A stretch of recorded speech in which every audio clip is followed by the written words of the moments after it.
Je m'appelle François Guilbeault, j'ai 39 ans, j'ai une femme, 2 enfants, et je suis originaire de Vendée. Voilà. Alors le CrossFit, c'est quoi? C'est une méthode de préparation physique où l'objectif de cette méthode, c'est d'être le plus complet possible, c'est-à-dire être capable de tout faire, de courir, de grimper, de sauter, de lever des charges. De faire des choses qu'on n'a pas forcément l'habitude de faire. Et cette méthode de préparation physique, elle est avec des mouvements qu'on appelle des mouvements fonctionnels, c'est-à-dire qu'on ne va jamais utiliser de machine, on va utiliser notre corps comme machine. On va faire des mouvements très différents, des mouvements d'endurance, donc ça peut être de la corde à sauter, de la course à pied, du rameur. Ça peut être de la gymnastique, donc ce qu'on appelle gymnastique, c'est avec le poids du corps. Et après tout ce qu'on va appeler en fait haltérophilie, où on va utiliser une charge avec des barres, des poids, des kettlebells ou des medicine balls. Voilà, donc on utilise plein de mouvements différents. Et puis on va se faire des séances avec, voilà, une séance ça dure 45 minutes, 1 heure, mais avec toujours une partie à haute intensité. Haute intensité, ça veut dire qu'il faut que chacun soit à son intensité maximum, de façon à ce que la séance soit efficace. Voilà. Et un autre point fort du CrossFit, c'est que c'est constamment varié. C'est-à-dire que les gens, quand ils arrivent dans une box, ils ne savent pas ce qu'ils vont faire. C'est la surprise à chaque fois. Ça, c'est aussi un des gros points forts du CrossFit. On n'est pas dans une routine d'entraînement comme dans une salle de musculation habituelle. C'est pas qu'on va faire n'importe quoi à chaque fois, mais il y a quand même une programmation, une planification, mais avec une surprise et des mouvements ou des enchaînements ou des durées qui vont être différents à chaque fois. Voilà. Donc moi, j'ai découvert le CrossFit, j'étais prof de fitness. Ça faisait déjà quasiment 15 ans que j'étais dans le milieu de la remise en forme. J'avais déjà fait un petit peu le tour, donc j'étais même à me poser des questions sur ma reconversion professionnelle. Et c'est un adhérent de la salle où je travaillais en fait, qui m'a fait découvrir cette méthode d'entraînement. J'ai essayé avec lui, j'ai fait une séance, je m'en souviendrai toute ma vie. J'ai été terminé, j'étais allongé par terre, j'avais envie de vomir. J'ai pas trop compris ce qui se passait et du coup j'ai vachement accroché. Le fait que ce soit court, que ce soit super intense et avec des mouvements qui ne sont pas forcément très habituels. Je me suis dit que c'était drôlement efficace aussi. Moi qui avais l'habitude de faire quand même 2, 3 heures, 4 heures de sport par jour au niveau du fitness, me retrouver en 25 minutes allongé par terre et avoir envie de vomir, c'était quand même un peu perturbant.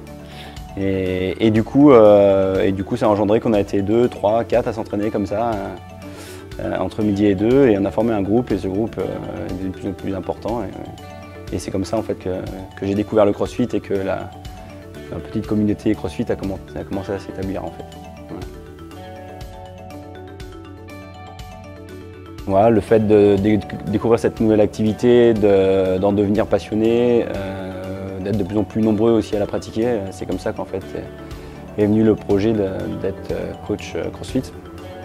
Donc pour ce faire, il a fallu d'abord que je passe une formation qui est obligatoire, qui s'appelle Level 1 CrossFit. Donc quand je l'ai passé en 2012, il fallait être motivé parce que c'était la formation se passait à l'étranger. On a un bouquin de 140 pages en anglais à apprendre avant d'y aller, avec une formation sur 2 jours et à la fin des 2 jours, il y a un QCM avec 50 questions et il faut 45 bonnes réponses. Voilà, donc déjà, ça c'était l'étape, la première étape. Je l'ai passé, je l'ai eu. Derrière, en fait, est venu le projet de créer ma propre box CrossFit.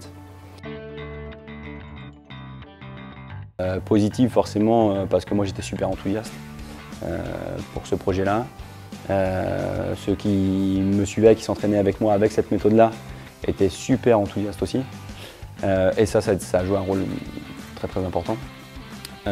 Forcément, c'était une décision qui n'était pas forcément facile à prendre non plus. J'étais salarié, je faisais mes 35 heures par semaine, j'étais relativement tranquille avec mes enfants en bas âge.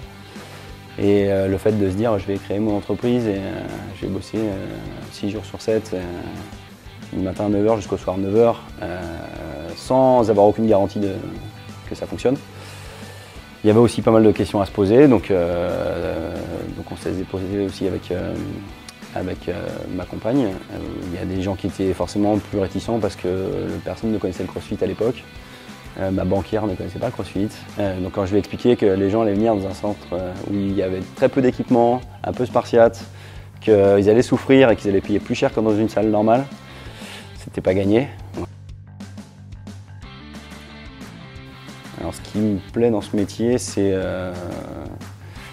qu'on rencontre beaucoup de monde, mais qu'on les rencontre vraiment, c'est-à-dire que où je travaillais avant, ou peu importe, en général, dans les centres de remise en forme, les gens viennent faire un cours et ils s'en vont après le cours. Moi, je donnais des cours à 50 personnes, je ne connaissais ni leur prénom, ni leur métier, ni leur pathologie éventuelle. Alors qu'ici, on a une relation qui est complètement différente. Ici, les gens arrivent, tout le monde se dit bonjour, tout le monde s'appelle par son prénom. Je connais tous mes adhérents. Je sais les sports qu'ils pratiquent, les sports qu'ils peuvent pratiquer en dehors, les pathologies qu'ils peuvent avoir. Je connais aussi leur motivation, je connais aussi leur capacité. C'est-à-dire que je sais quand est-ce qu'il faut les freiner pour certains ou les pousser pour d'autres. Donc on est dans une relation humaine qui est super intéressante parce que je sais que les gens qui viennent ici vont avoir des résultats. Le mélange d'une alimentation saine, d'une vie équilibrée et d'un sport à haute intensité comme celui-là va ne leur procurer que des bonnes sensations et que des améliorations physiques et psychologiques, puisque le fait de se sentir bien dans son corps, ça amène aussi beaucoup de choses au-delà de la pratique du sport. Je pense qu'on a tous quelque part une destinée, donc s'il y a quelque chose vraiment qui te passionne et auquel tu te raccroches tout le temps et pour laquelle tu vis, je pense que naturellement, il y a des choses qui vont arriver, qui vont aboutir. Il faut travailler, même si c'est quelque chose qui est de l'ordre de la passion ou du loisir, il faut que ça... Voilà, s'il n'y a pas de travail à côté, ça ne va pas aboutir. Maintenant, si tu penses que tu es fait pour ça, que tu peux y arriver et que tu te donnes les moyens d'y arriver, il n'y a pas de raison. Il faut se lancer, passer les diplômes nécessaires, donc le level 1 pour ceux qui veulent devenir coach CrossFit, puisque de toute façon c'est un prérequis et c'est obligatoire. Et après, je pense que naturellement se pose la question, après, avec l'âge, avec l'expérience, d'ouvrir une box de CrossFit. Là on passe quand même dans autre chose, puisque c'est une entreprise. Donc il y a forcément tout le côté gestion d'entreprise qui va rentrer en ligne de compte.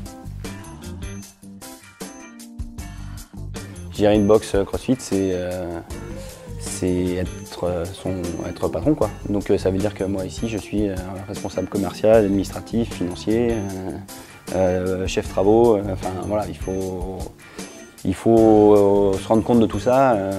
C'est pas parce que le CrossFit est à la mode que de gérer une box de CrossFit ça se fait comme ça, et c'est pas parce que c'est à la mode que ça va forcément fonctionner. Une box de CrossFit, ça dépend beaucoup des coachs, de l'état d'esprit qu'ils peuvent avoir, de leurs relations humaines justement.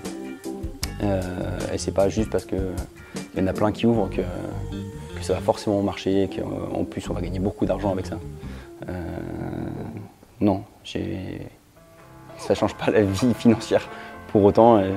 Moi je prends toujours le même exemple, je gagnais beaucoup plus cher avant à travailler 35 heures avec mon salaire qui tombait tous les mois que maintenant, même au bout de 4 ans. Donc à tous ceux qui s'imaginent qu'ils vont devenir riches grâce à ça, ou s'il y a des investisseurs qui pensent qu'en mettant un coach dans une box, ça va rapporter beaucoup d'argent, il ne faut pas trop se leurrer non plus, ça se saurait si c'était vrai. Ouais. J'ai vraiment hésité à te répondre pour faire cette vidéo, parce que j'aime pas forcément trop me mettre en avant. Je l'ai beaucoup fait pour l'ouverture ici de la boxe parce que je n'ai pas le choix, il fallait communiquer. Maintenant, moi, ce qui me plaît, me satisfait dans ce métier-là, c'est la réussite des autres.